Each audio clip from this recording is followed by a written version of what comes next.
Clasificación del cemento. En primer lugar debemos preguntarnos lo siguiente. ¿Cuáles son los componentes básicos del cemento? Ellos son silicato tricárcico, silicato dicárcico, aluminio tricárcico y ferrito aluminato tetracárcico.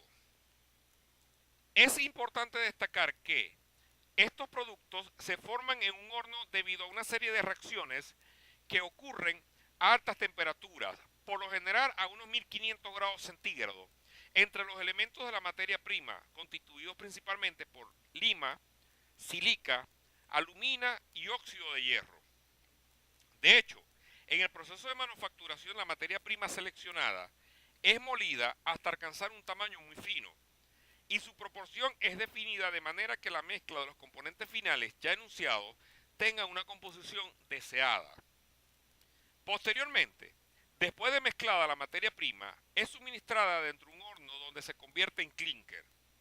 Este se enfría y se le añade una pequeña cantidad de yeso, por lo general entre 3 y 5%. Finalmente, la mezcla se pulveriza, siendo denominado el producto final cemento Portland, el cual desarrolla resistencia como consecuencia de un proceso de hidratación, el cual puede ocurrir al aire libre, o bien inmerso en un fluido y no como consecuencia de un proceso de deshidratación o secado como normalmente se cree. Seguidamente, el desarrollo de dureza es predecible, uniforme y relativamente rápido. Por consiguiente, el cemento fraguado es prácticamente insoluble en agua, posee baja permeabilidad y puede exponerse a diversos fluidos sin pérdida de resistencia. Es importante destacar que estos atributos son esenciales para mantener un aislamiento solar en el pozo. En cuanto a los componentes o productos secundarios, debemos decir que en concentraciones normales no afecta significativamente las propiedades del cemento fraguado. Sin embargo, afectan velocidad de hidratación, resistencia a ataques químicos y propiedades físicas de la lechada. Entre los principales componentes secundarios tenemos yeso, óxido de magnesio, sulfato, óxido de calcio libre y álcalis. A continuación vemos una vista microscópica de los componentes del cemento, representándose con el color verde el aluminato tricárcico, con el color amarillo el ferrito aluminato tetracárcico, con el color rojo el silicato tricárcico y el azul agua el silicato dicárcico.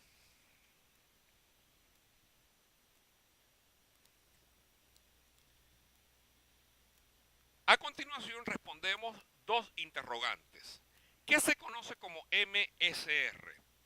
Es moderadamente resistente a los sulfatos. ¿Y qué se conoce como HSR? Significa altamente resistente a los sulfatos. Estos términos están relacionados con la resistencia ante este contaminante de los diferentes cementos petroleros utilizados actualmente. Del mismo modo, debemos mencionar que todos los cementos venezolanos tienen mayor proporción de silicato tricárcico que los cementos API. Por tanto, desarrollan mayor resistencia inicial que sus homólogos.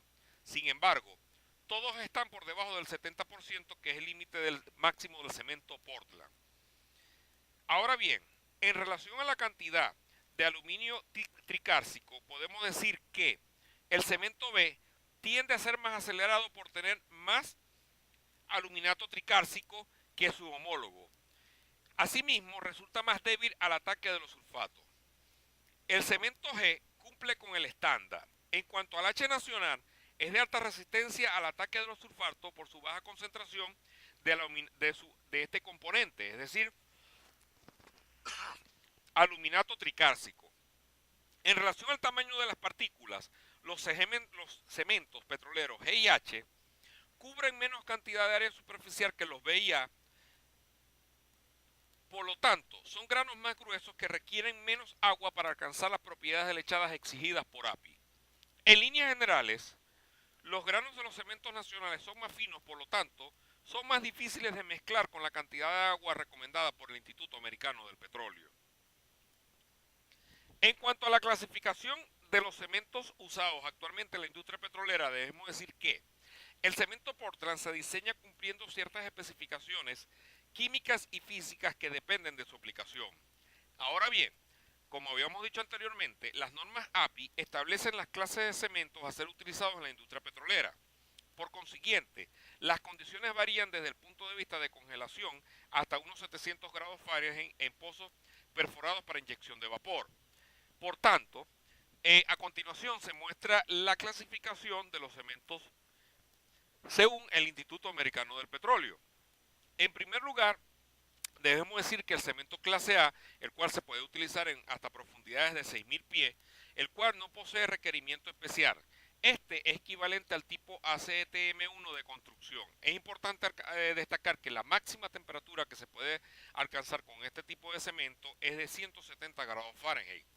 En cuanto al B, es similar al ASTM2 y tiene menor cantidad de C3S que el A, disponible en MSR y HSR.